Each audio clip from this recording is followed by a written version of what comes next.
Today we're going to learn about more uses for commas. You have learned that a comma separates the simple sentences that make up a compound sentence. It also separates the parts of a complex sentence when the first part begins with a subordinating conjunction, such as although. So if we look at number 1, a female whale is a cow and a baby whale is a calf. We would put the comma right before the and because a female whale is a cow is one statement and a baby whale is a calf is a second statement. If we look at number 2, although whales live in the ocean, they are not fish. We would put the comma after ocean because of the subordinating conjunction, although. So we would have, although whales live in the ocean, comma, they are not fish.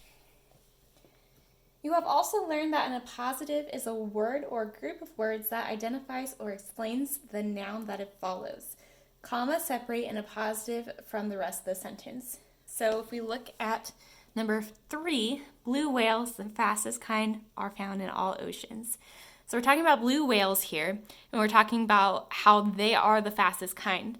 So we want to put blue whales, comma, the fastest kind, comma, are found in the ocean. You'll see that because these commas are here, we can easily get rid of this part of the sentence right here, and blue whales are found in all oceans still makes sense.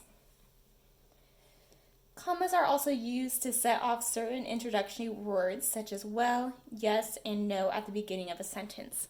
So if we look at number 4, yes, I have seen a finback whale. So after the word yes, we're going to put a comma because we're answering whatever the person asked. So yes, comma, I have seen a finback whale. You could also say no, comma, I have not seen a finback whale. Commas also set off a noun and direct address, the name of a person who is directly spoken to. So for example, if we have the sentence number 5, have you read Island of the Blue Dolphins, Jerry?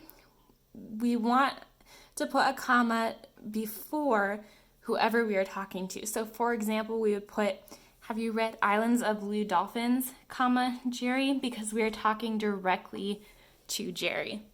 The same thing would go if Jerry was at the beginning of the sentence and we asked, Jerry, have you read Island of the Blue Dolphins? You'd put Jerry, comma, have you read Island of the Blue Dolphins? So to sum it up, you want to make sure to use a comma to separate simple sentences in a compound sentence. So right here, simple sentences in a compound sentence. Use a comma to separate the parts of a complex sentence that begin with a subordinating conjunction. So this one starts with a subordinating conjunction, so we're going to use a comma to separate the sentence. Use commas to set off an appositive. So right here, we have an appositive, an interruption in the sentence, so we're going to use commas to separate that. Use a comma after introductory words such as well, yes, and no. So we're going to use a comma after yes right here. And finally, use commas to set off a noun and direct address. So we're directly addressing Jerry, so we're going to use a comma right before his name. If you have any questions, please let me know.